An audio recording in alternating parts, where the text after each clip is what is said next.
Hey coucou, aujourd'hui je voudrais te parler d'un truc que j'ai compris ici au Brésil et j'avais envie de le partager avec toi parce que je trouvais ça très intéressant.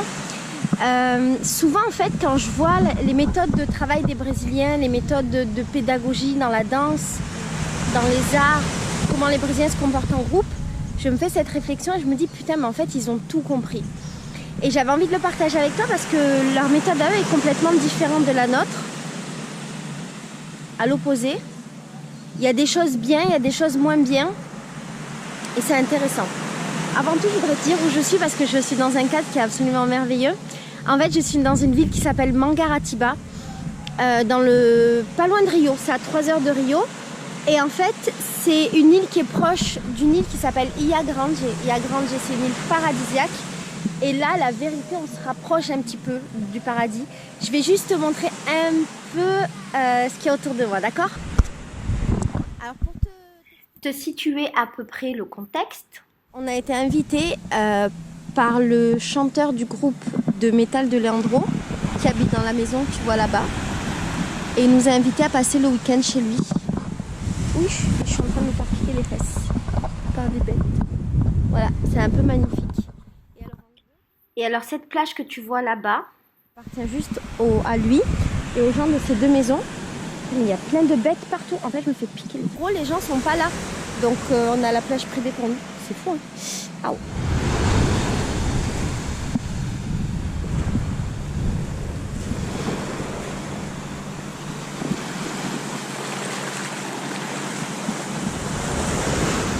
En vrai, je me souviens pas de ce que j'ai là, mais je me souviens que c'était tellement bon cette eau fraîche. J'aimerais tellement de nouveau être là-bas.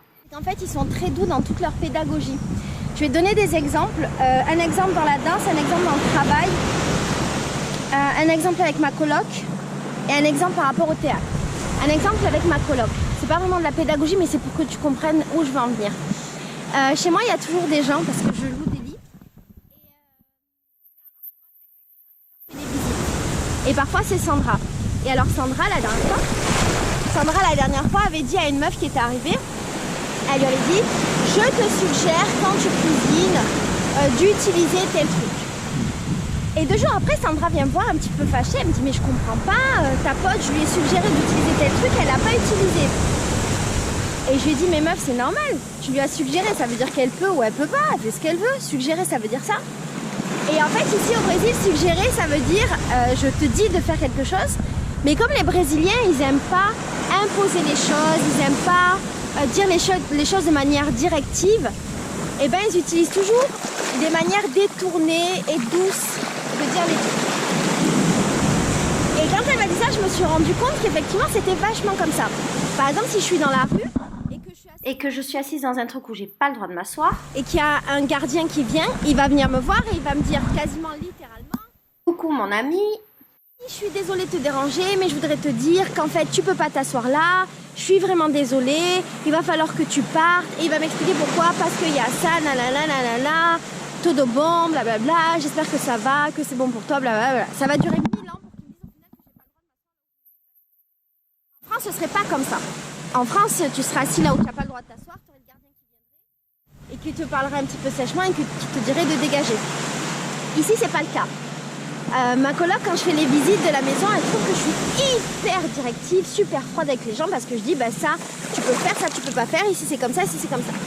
Je trouve ça super marrant parce que ça montre la différence avec laquelle on communique les Brésiliens et les Français et la différence avec laquelle on dit des choses qu'il faut faire, pas faire.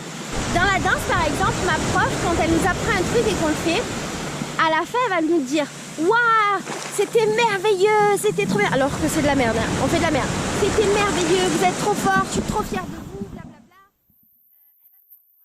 Elle va nous dire oui.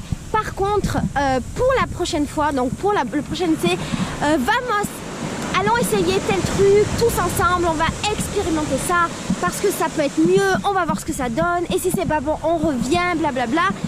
Et c'est tout enrobé pour dire qu'en fait, ce qu'on faisait, c'était de la merde et qu'il faut qu'on fasse différent.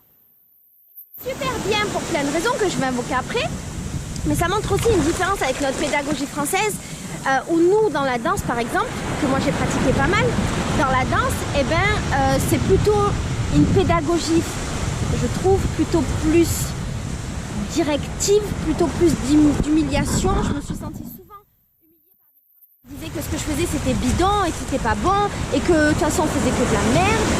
Et j'ai eu souvent des profs qui étaient pas contents et qui le disaient avant même de dire ce qui avait fonctionné. Et quand je suis arrivée ici et que j'ai découvert cette pédagogie brésilienne, j'étais hyper choquée parce que j'avais pas l'habitude de ça. J'avais pas l'habitude qu'on soit aussi gentil avec moi, que ce soit aussi doux et qu'on me dise que j'avais fait de la merde avec tant d'amour en fait. Je n'étais pas du tout préparée à ça. Ma propriétaire, pour te donner un autre exemple, elle fait du théâtre et elle m'a expliqué que quand elle travaillait avec les Français, c'était super dur pour elle parce que quand ils faisaient par exemple des tournées et qu'ils arrivaient dans des théâtres, dans des petites villes, des trucs comme ça et que les théâtres n'étaient pas top, et ben quand ils étaient entre Brésiliens, les Brésiliens arrivaient et ils disaient ok, bon, il y a ça qui fonctionne, ok, il y a ça qui fonctionne pas, donc on va combiner, on va essayer de trouver des solutions pour les trucs qui marchent pas. Et elle m'a dit que les Français, eux, quand ils arrivaient dans un endroit, ils disaient directement que c'était de la merde et ils disaient directement il y a ça qui marche pas, comment on va faire, c'est pas bon, nanana, et c'était un peu en panique. Et ça montre aussi une différence au niveau de, je sais pas si c'est pas la pédagogie dans ce cas-là, la perception des choses, la manière de dire les choses, de travailler en groupe, tout ça. Je vais te donner un autre exemple et ce sera un des derniers. Je parlais avec une fille qui, elle, travaille avec des Brésiliens et des Français et elle me disait que pareil, au niveau du travail, pour elle, c'était très dur de travailler. Elle, c'est une Brésilienne, elle me dit mais c'est très dur de travailler avec vous les Français parce que par exemple, quand on fait des notes de feedback, et ben vous les Français, vous dites d'abord tout ce qui a été négatif et éventuellement vous dites ce qu'il y a de bien, mais pour vous, le plus important, c'est de dire ce qui n'a pas fonctionné, tandis que nous, les Brésiliens, on va d'abord dire tout ce qui a fonctionné et après, on va parler de ce qui n'a pas fonctionné et comment on peut l'arranger. Là aussi, c'est une différente manière d'appréhender les situations. Et le dernier exemple, c'était une Brésilienne qui me le donnait hier dans la maison. Elle m'a dit, mais par exemple, un Brésilien qui arrive dans une maison où les fenêtres, elles ne fonctionnent pas, il y a des trucs qui sont cassés, machin, ben, le Brésilien va arriver, va dire, ok, cette maison est vraiment très belle, il y a ça qui fonctionne, bon, ok, il y a les fenêtres qui sont cassées, il y a ça qui ne marche pas, on va voir ensemble comment on peut faire pour résoudre ce problème, pour l'améliorer, blablabla. Tandis que les Français, eux, ils vont arriver et direct, ils vont dire « Mais cette maison, c'est de la merde, il n'y a rien qui fonctionne, j'ai loué, les fenêtres, elles ne marchent pas, il y a ça qui est sale, nanana. » Et alors, avec tous ces exemples, maintenant, je vais te dire ce que moi, je pense de ça en ayant habité quasiment, en habitant d'ailleurs, quasiment depuis 2 ans au Brésil. Au début, quand je suis arrivée, pour moi, c'était très difficile tout ça parce que je me demandais si les gens étaient hypocrites ou sincères. Parce qu'en fait, ils étaient toujours enthousiastes pour tout. Alors, c'est pas autant que les Américains qui, eux, sont hyper enthousiastes de ouf pour tout. C'était pas autant. Mais quand même, il y avait beaucoup trop d'enthousiasme pour moi. Et je trouvais que c'était pas juste, en fait. Je me disais, mais non, mais la prof de danse, elle est délire. On a fait de la merde. Ben, qu'elle nous dise qu'on a fait de la merde, sinon on n'avancera jamais. Comment on fait pour savoir que ce qu'on fait, c'est de la merde si on nous le dit jamais? Donc, je comprenais pas cette manière de faire. Et par contre, quand j'étais dans la rue et que les gens étaient vraiment gentils avec moi, j'appréciais énormément. Et au fur et à mesure, j'ai compris beaucoup de choses. J'ai compris déjà que j'adorais qu'on m'aborde avec beaucoup d'amour, beaucoup de bienveillance. Je me souviens de plein de fois en France où on m'a abordé sans bienveillance, où je me suis embrouillée. Moi, je m'embrouille beaucoup. J'ai l'air gentille, mais je m'embrouille beaucoup avec les gens. Je supporte pas qu'on manque de bienveillance, d'amour et de gentillesse. Et du coup, ma réponse, c'est que je m'embrouille. Non, mais je m'embrouille pas aussi facilement. Mais quand les gens me manquent de respect alors que je suis une gentille personne, effectivement, je peux m'embrouiller. Donc, mais j'ai mal, je me suis vraiment fait piquer par les fourmis dans les fesses. Et je me souviens de plein de fois où je me suis embrouillée avec des agents de sécurité parce qu'ils me parlaient mal et que je supportais pas ça.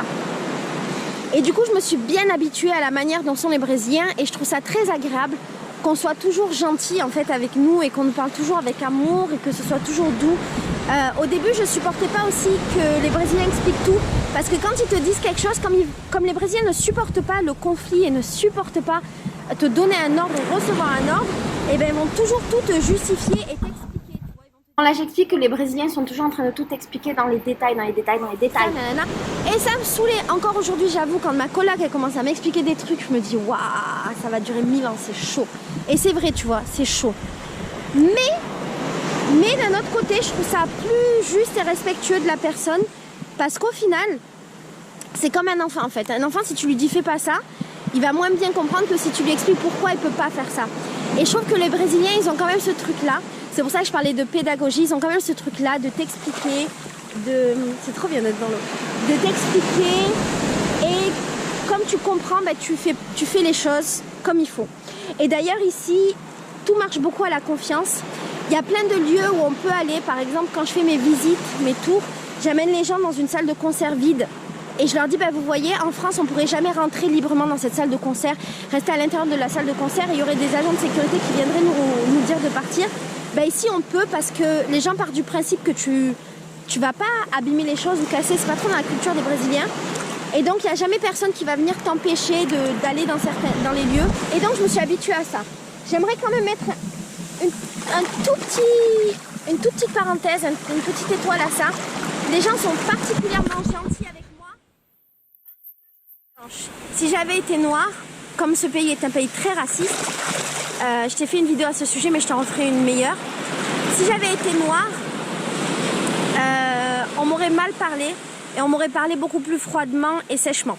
Voilà, ça se passe bien parce que je suis blanche et ça se passe bien avec tous les gens qui sont blancs ici au Brésil, mais quand t'es noir, ça se passe pas du tout aussi bien. Genre, pas du tout. Bref, je me suis habituée à ça. Par rapport à la pédagogie, à la danse et compagnie, avec le temps j'ai compris un truc, c'est que ici les gens, en fait, ils font pas les choses pour la performance. Par exemple, quand tu fais un cours de danse, tu le fais pas pour être le meilleur danseur. D'ailleurs, les Brésiliens comprennent pas trop ce délire qu'on a nous de se comparer, d'essayer d'être le meilleur, de dire je suis meilleur qu'un tel ou machin. C'est vraiment pas dans leur culture, vraiment pas dans leur mentalité. Et eux, en fait, ils font de la danse, ben, c'est juste pour apprécier le moment, pour faire un truc qu'ils aiment, pour être contents, pour être tous ensemble. Et s'ils réussissent pas, c'est pas grave. En fait, ils te disent, bah, juste essaye et c'est pas grave. Et tu t'amuses. Et si tu réussis pas, eh ben, peut-être tu réussiras une autre fois, peut-être tu réussiras jamais. Et c'est pas grave, on s'en fiche. Et du coup, là où avant, moi, je trouvais que c'était un peu un truc où on pouvait pas... J'avais ce truc de me dire, on peut pas avancer, on peut pas devenir plus fort parce qu'ils nous disent pas quelles sont nos faiblesses. Et ben, au final, quand tu fais partie d'un groupe, ici, tu fais partie d'un groupe. Il y a très peu de choses qui sont individualistes. Les Brésiliens sont très collectifs. Et donc, l'idée, c'est de partager ce moment ensemble. Et en fait, au final, on apprend tous ensemble, on s'amuse, on est dans l'esprit d'équipe et on avance tous ensemble, quitte à avancer moins vite. Et par exemple, mon bloco de carnaval, souvent les cours de danse, ça ressemble à un gros bordel. Et chaque fois, je me dis, ah mais jamais on va y arriver. Jamais on va arriver à faire ce spectacle, jamais on va arriver à apprendre cette chorégraphie. C'est trop le bordel. Et à la fin, ça marche. Parce qu'en fait, je trouve qu'on apprend tous ensemble, on s'entraide. On n'est pas rabaissé, la prof elle passe sa vie à nous dire que c'est bien, du coup on ose faire des choses parce qu'on se dit ah mais c'est bien ce que je fais et donc on va plus loin que là où on aurait été. Voilà, ça c'est un point important. Par contre, ce que je trouve dommage ici, c'est que si on parle par exemple du travail, et ben je trouve que les Français quand même, du fait que tout soit plus dur, que ce soit plus difficile, qu'on doit respecter beaucoup de règles qu'il n'y a pas ici, et ben je trouve que le travail globalement est beaucoup mieux fait. Je trouve que globalement les gens ont des services qui fonctionnent très bien en France, là où ici ça va pas fonctionner. Par exemple hier j'étais dans un Uber et le Uber se moquait des opérateurs téléphoniques français et à un moment donné mon internet ne marchait plus sans raison et il m'a dit ah oui bah ça n'aurait jamais pu arriver en France parce qu'en France il y a tout qui marche tandis que nous c'est tout le bordel. Et les Brésiliens disent un peu ça de leur pays, ce qui est pas totalement faux, que c'est toujours un peu le bordel. Et du coup, je pense que cette manque de rigueur, elle se retrouve à ce moment-là. Et ça fait qu'ici, il n'y a rien qui est vraiment sérieux. En fait, tout, ils le disent en fait, que tout est une brigadera, tout est un peu une blague, tout est une question de s'amuser, de rigoler, de machin. Il n'y a rien de vraiment sérieux. C'est bien, c'est pas bien. C'est bien parce qu'au final, tu passes ta vie à apprécier la vie, à t'amuser, à être heureux, à pas te prendre la tête, c'est vrai. Tandis que nous, les Français, quand même, on se prend la tête pour tout et on a une culture très intellectuelle. Mais au final, sur certains trucs qui devraient être importants, ben, ça marche pas. Et c'est dommage. Je voulais juste partager avec toi cette spécificité culturelle du Brésil. Comme ça, si un jour tu viens et que tout le monde est super gentil et que tu as l'impression que tout est un gros bordel, ben, tu sauras que pas tant que ça. Et tu sauras pourquoi, tu sauras comment. Et peut-être que ça te donnera envie de t'inspirer. Ici, j'ai envie de faire plein de choses parce que j'ai l'impression que je peux et parce que je me sens jamais rabaissée, humiliée. Je sens que je peux juste essayer et que personne ne va me juger. Et c'est ce que je retiens du Brésil, c'est ce que j'aime le plus ici. Et dans une autre vidéo, je te parlais d'acculturalisation. Je crois que c'est ça le mot, du fait de prendre des choses d'une autre culture, de déconstruire et de reconstruire son modèle de culture. Et s'il y a quelque chose que je devrais prendre du Brésil, ce serait effectivement ça. Voilà, je te fais des bisous. Moi, je vais aller nager, ok? Beijo.